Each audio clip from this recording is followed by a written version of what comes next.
இறந்தவர்களை முன்னோர்கள் அப்படின்னு நம்ம சொல்லுவோம் இல்லையா? இந்த மாதிரி இறந்தவர்கள் கனவுல வந்தா அது நல்லதா கெட்டதா எதை வந்து சொல்றதுக்காக நார்மலாக ஒரு 50 வயசு ஒரு 60 வயசில் ஆடி அனுபவிச்சு வாழ்க்கை இருந்து பேரம்பேத்தியெல்லாம் பார்த்துட்டு உடல்நிலை சரியில்லாமல் இறந்துட்டாங்கன்னா அது ஒரு விதம்.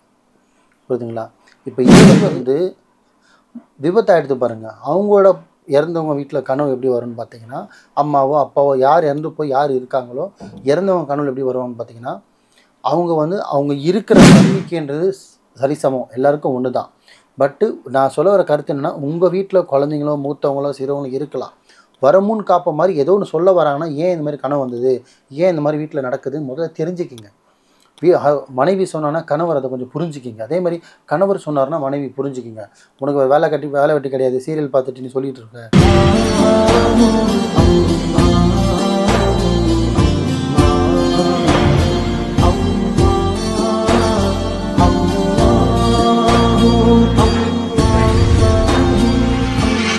மருஜன்மணியர்கள் அனைவருக்கும் அன்பான வணக்கங்கள். புழல் காவாங்கரை ட்ரிபிள் டவர்ஸ்ல இருக்கக்கூடிய மாலிக் குருஜி அவர்களை தான் சந்திக்க வந்திருக்கோம். வணக்கம் குருஜி. வணக்கம்மா. குருஜி, நிறைய பதிவுகள் மக்களுக்கு நீங்க கொடுத்துட்டு வரீங்க. தினம் தினம் உங்களுடைய பதிவுகளை பார்த்து மக்கள் வந்து கமெண்ட்ஸ் போடும்போது அவ்வளோ ஒரு ஹாப்பினஸா இருக்கும். நான் வந்து நீங்க சொன்ன தீபத்தை ஏத்துனேன், நீங்க சொன்ன வழிபாட்டை செஞ்சேன், இந்த தர்காக்கு போனேன் அப்படின்லாம் கமெண்ட்ஸ் பார்க்கும்போது ரொம்பவே மனசு சந்தோஷமா இருக்கு. நீங்களும் பார்த்துருப்பீங்க அப்படின்னு நினைக்கிறேன். அந்த வகையில இன்னைக்கான டாபிக் என்ன அப்படின்னு பாத்தீங்கன்னா, இறந்தவர்களை முன்னோர்கள் அப்படின்னு நம்ம சொல்லுவோம் இல்லையா? இந்த மாதிரி இறந்தவர்கள் கனவுல வந்தா அது நல்லதா கெட்டதா எதை வந்து சொல்றதுக்காக வராங்க அவங்க? நிறைய பேர் மனசில் இருக்க டவுட்டே அதுதான். இறந்தவங்க வந்து கனவுல வர்றது 2 விஷயத்தை குறிக்குமா. இதில் வந்து மரணத்தில் வந்து 4-5 வகையான மரணம் இருக்குது. அது மரணத்தை பொறுத்து இருக்குது. ஃபஸ்ட்டு சில துருமரணம் இருக்குது, இயற்கை மரணம் இருக்குது, அகால மரணம் இருக்குது. இந்த மாதிரி மரணத்தை குறிக்கி தான் வந்து கனவு வரும்னு சொல்லுவாங்க. ஸோ மரணத்திலே இவ்வளோ வகைகள் இருக்குது. மரணத்தை வச்சு தான் வந்து உங்களுக்கு கனவு வர்றதோ, இறந்தவங்க உங்களை தேடி வர்றதோ, அவங்க நல்லது சொல்ல வராங்களா கெட்டது சொல்ல வராங்களா இல்லை எச்சரிக்கை வராங்களான்று புரிய வரும். இப்போ நார்மலாக ஒரு 50 வயசு ஒரு 60 வயசில் ஆடி அனுபவித்து வாழ்க்கை இருந்து பேரம்பேத்தியெல்லாம் பார்த்துட்டு உடல்நிலை சரியில்லாமல் இறந்துட்டாங்கன்னா அது ஒரு விதம். புரியுதுங்களா? இப்போ இதே வந்து ஆக்சிடெண்ட் ஆகிட்டு போகிற வழியில் ஒரு ஆள் பஸ்ஸுலையோ வண்டியிலையோ விபத்துலையோ ஏதோ ஒரு விபத்தில் ஆக்சிடெண்ட் ஆகி இறந்து கனவுல வர்றது ஒரு விதம். தன் மரணத்தை வந்து நம்மளே தேடிக்கிறது. ஸோ சூசைட் பண்ணிக்கிறது, எரிச்சிக்கிறது, கொளுத்திக்கிறது, வெட்டிக்கிறது, அவங்களாம் சூசைட் பண்ணி மருந்து குடிச்சிடுறது, ஸோ தூக்கு மாட்டிக்கிறது, இது ஒரு மரணம். ஸோ இதுக்கு ஒரு கனவு வரும்.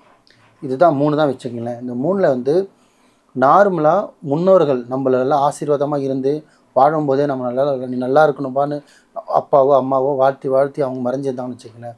அவங்க நம்மளுக்கு ஒரு பிரச்சனை லைஃப்பில் வரப்போகுது, ஒரு பெரிய விஷயம் நடக்க போகுது, பெரிய தவறு நடக்க போகுது, ஏதோ ஒரு ஏமாற்றம் வரப்போகுது, வாழ்க்கையில் ஏதோ தோக்க போகிறோம், ஏதோ ஒரு சம்திங் நம்மளுக்கு பேடாக நடக்க போகுதுன்னா கம்பல்சரி கனவுல வந்து எச்சரிக்கை செய்வாங்க.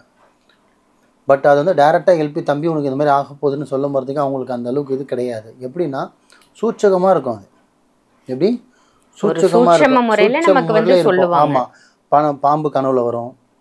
எப்படி பாம்பு கனவுல வரும், ஒரு போலீஸ் விஷயத்தில் மாட்டிக்கிற மாதிரி கனவு வரும், இல்லை நீங்களே சூசைட் பண்ணிக்கிற மாதிரி கனவு வரும், இல்லை கூட உங்கள் பையனோ பிள்ளையோ யார் இருக்கிறவங்க நைட்டு கூட தூங்கணும் சடனாக இறந்து போய் நீங்கள் உட்காந்து கனவுல அழுகிற மாதிரி கனவு வரும். இதெல்லாம் வரும்போது வந்து இதுக்கு அர்த்தம் என்னென்னு பார்த்தீங்கன்னா ஒன்றுக்கு ஒரு மாதிரி இருக்குது. ஆனால் ஏதோ உங்களுக்கு நடக்க போகிற விபத்தை எச்சரிக்கை கொடுக்க வராங்கன்னு அர்த்தம்.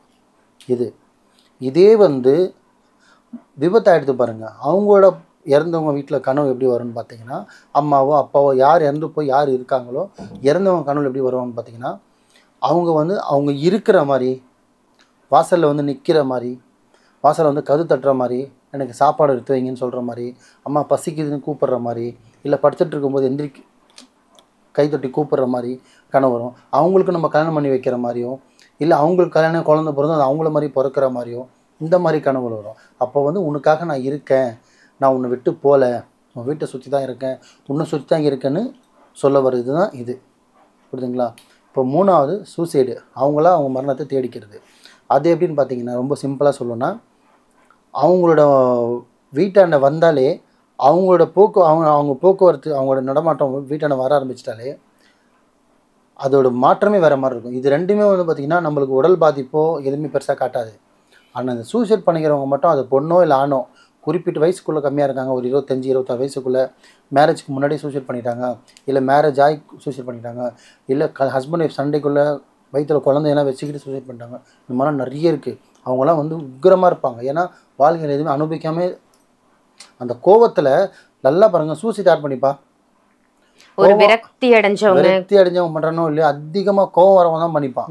டென்ஷன்ல என்ன பண்றோம்னு தெரியுமா, அந்த கர்மாவே அவனை போட வச்சிடும்.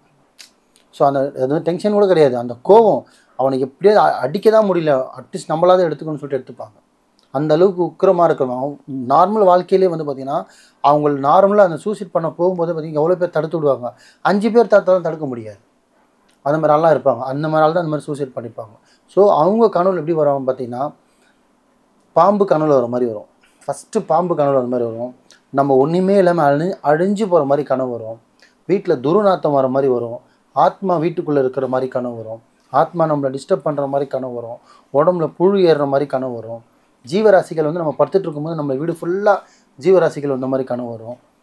ஒரு எரிஞ்ச ஒரு அமானுஷமான ஒரு விஷயம் வந்து எரிஞ்ச ஒரு ஆத்மா வந்து நம்ம வீட்டை சுற்றி வர மாதிரி கனவு வரும். ஏன்னா அது உக்கிரமாக இருக்குது, அதால் உள்ளே வர முடியல. ஏன்னா உங்கள் எல்லார் வீட்டுக்கும் பார்த்திங்கன்னா சில பேர் இந்து சமாஜ சாங்கியத்தில் பார்த்திங்கன்னா அவங்க வீட்டுக்கு ஒரு குலதெய்வம் இருக்கும். அந்த குலதெய்வம் வந்து இந்த மாதிரி துருவம் ஆனவங்களை வந்து சீக்கிரத்தில் உள்ளே ஏற்றுக்காது. ஏன்னா அவன் தேவையில்லைன்னு சொன்னால் அந்த எல்லையிலே நிப்பாட்டிட்டோம். அந்த குலதெய்வமாக இருந்தால் அந்த வீட்டிலே கட்டு போட்டுருவாங்க, வாசலே கட்டிடும். அப்போ இது வெளியே நின்று அதால் என்னென்ன பண்ண முடியுமோ அதெல்லாம் அந்த ஆத்மா பண்ணணும்.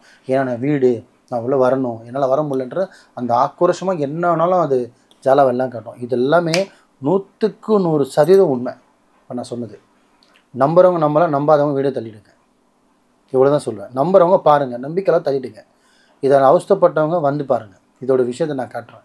ஏன்னா இது அனைத்துமே வந்து நான் சொன்னது கிடையாது. என்கிட்ட வந்து பாதிக்கப்பட்டு எல்லாம் அவஸ்தைப்பட்டு ஒருத்தவங்க வந்து சொல்லுவாங்க, எனக்கு இந்த மாதிரிலாம் கனவு வருது போய், என் பையன் இறந்துட்டான் போய், மருமக இறந்துட்டா, மாப்பிள்ளை இறந்துட்டான், இந்த மாதிரி கனவு வருது வந்து சொல்லுவாங்க. ஸோ இந்த 3 வகையான கனவு வந்தாலே முடிஞ்ச அளவுக்கு நீங்கள் பரிகாரம் பண்ணுறீங்களோ, சாமியார்ட்ட போகிறீங்களோ, இல்லை இந்த மாதிரி பாய்கிட்ட வரீங்கன்றது ஒரு விஷயம். முதல்ல இந்த மாதிரி கனவு வந்தால் பக்கத்தில் என்ன கோவில் இருந்தால் கோவிலுக்கு போய்ட்டு வாங்க. அந்த மாதிரி கெட்ட கனவு வந்துக்கிட்டே இருந்தால் கோவில் குளத்தில் போய் குளிங்க, கடலில் குளிங்க, ஓடுற சுத்தமான ஆறு தண்ணி இருக்குல்ல, அந்த பாலாறு இந்த ஆறுன்னு சொல்லிட்டு பெரிய பெரிய நதிங்களும் தண்ணி வரும், அதில் குளிங்க. முடிஞ்ச அளவுக்கு கோவில் குளத்தில் குளிங்க. ஸோ கடல் தண்ணியில் குளிங்க. இந்த 3மே இந்த மாதிரி அப்பப்போ உங்கள் கனவு வந்துட்டு இருந்தால் குளிக்கணும். 2வது அப்பப்போ நீங்கள் கோயிலுக்கு போகணும். வேடன் வெள்ளி வாரத்தில் 3 நாள் நீங்கள் கோயிலுக்கு போக என்னாலும் உங்களுக்கு பாசிட்டிவ், வீட்டுக்கும் பாசிட்டிவ் வரும், உங்களை சுற்றியும் பாசிட்டிவ் வர ஆரம்பிச்சிடும். அப்போது அந்த மாதிரி கெட்ட கனவு உங்களுக்கு வராது. ஸோ இந்த மாதிரி என்ன ஒரு பிரச்சனை இருந்தால் முதல்ல தயவு செஞ்சு தெரிஞ்சுக்குங்க. ஏன்னா வருமுன் காப்போம். உங்களுக்கு எச்சரிக்கை வந்தாலும் தெரிஞ்சுக்கலாம், உங்களை காப்பாற்ற வந்தாலும் நீங்கள் தெரிஞ்சுக்கலாம், விபத்தாக நடக்கிற மாதிரி நீங்கள் தெரிஞ்சுக்கலாம். ஸோ நீங்கள் ஒருத்தர் இப்போ மாலிக் பாய் அங்கிட்டயோ இல்லை பக்கத்தில் நேர்பாயிலோ யார் இருக்காங்களோ 200 300 ஃபீஸ் வச்சு நீங்கள் பரிகாரம் பண்ணுங்கள், கட்டு போடுங்க, என்னென்ன பண்ணுங்கள். முதல்ல லைஃப்பில் என்ன நடக்குதுன்னு தெரிஞ்சுக்கங்க. அதை தெரிஞ்சுக்கிட்டு சேஃபாகிற வழியை பாருங்கள். நீங்கள் எவனுமே இப்போ நீங்கள் எந்த ரிலீஜனும் நம்ப சொல்லலை. நீங்கள் பாய் மட்டும் தான் நம்பணும், நான் ஹிந்து நம்ப வேணும்னு சொல்லலை. ஹிந்துவை மட்டும் நம்புங்க, கிறிஸ்தவ நம்ப வேணும்னு நான் சொல்லலை. நம்பிக்கைன்றது சரிசமம், எல்லாருக்கும் ஒன்று தான். பட்டு நான் சொல்ல வர கருத்து என்னென்னா, உங்கள் வீட்டில் குழந்தைங்களோ மூத்தவங்களோ சிறவங்களோ இருக்கலாம், வரமுன் காப்ப மாதிரி ஏதோ ஒன்று சொல்ல வராங்கன்னா ஏன் இந்த மாதிரி கனவு வந்தது, ஏன் இந்த மாதிரி வீட்டில் நடக்குதுன்னு முதல்ல தெரிஞ்சுக்கிங்க. மனைவி சொன்னான்னா கணவர் அதை கொஞ்சம் புரிஞ்சுக்கிங்க. அதே மாதிரி கணவர் சொன்னார்னா மனைவி புரிஞ்சுக்கிங்க. உனக்கு வேலை வெட்டி கிடையாது, சீரியல் பார்த்துட்டு நீ சொல்லிகிட்டு இருக்க, இந்த 2025 இந்த மாதிரி ஒன்று கிடையாது, பேயல் ஆத்மா இல்லை, முட்டை விடுற வலிக்கு தான் வலி தெரியும்னு சொல்லுவாங்க. அந்த மாதிரி அந்தந்த பிரச்சனை அவங்களுக்கு இருக்குது. முடிஞ்ச அளவுக்கு மனைவியோ கணவனோ பிள்ளைங்களோ ஏதோ ஒன்று அந்த மாதிரி வீட்டில் சொன்னாங்கன்னா அது என்ன இனி முதல்ல தெரிஞ்சுக்குங்க. போய் லட்சங்களால் இப்போ கொட்ட சொல்ல, உங்களை போய் பரிகாரம் பண்ண சொல்ல, சுருகாவில் போய் புதைக்க சொல்ல, தெரிஞ்சுக்கிட்டு பிரச்சனை இருந்தால் பாய் சொல்கிறதும் உங்கள் லைஃப்பில் நடக்கிறதும் ஒரே மாதிரி இருக்குது, மேட்ச் ஆகுது, பிரச்சனை இருக்குது, அப்போ அதனால தான் கனவு வந்துருக்குதுச்சா அதை கிளியர் பண்ணிவிடுங்க. ஏன்னா மெடிக்கல் ரீதியாக பிரச்சனை வந்தால் உடம்புல காட்டும். அமானுஷமாகவும் சரி, உடல் ரீதியாகவும் சரி, செய்வன ரீதியாக இருந்தால் உடம்புல காட்டாது, ஆனால் உடம்பு வாழ்க்கையில் ஒன்றுமே இல்லாமல் பண்ணி விட்டுரும். ஸோ முடிஞ்ச அளவுக்கு நல்லதே செய்யுங்க, நல்லதே நினைங்க, நல்லா இருப்பீங்க. ரொம்ப ரொம்ப அருமையான ஒரு தகவலாக கொடுத்துருக்கீங்க. இறந்தவர்கள் கனவுல வராங்கன்னா எதற்காக வராங்க, அவங்க என்ன சொல்ல நினைக்கிறாங்க, எந்த கனவு வந்தால் நல்லது, எந்த கனவு வந்தால் நம்ம ஜாக்கிரதையாக இருக்கணும் அப்படின்னு ஒரு விரிவான விளக்கமாக கொடுத்ததற்கு நன்றி குருஜி. நன்றிம்மா.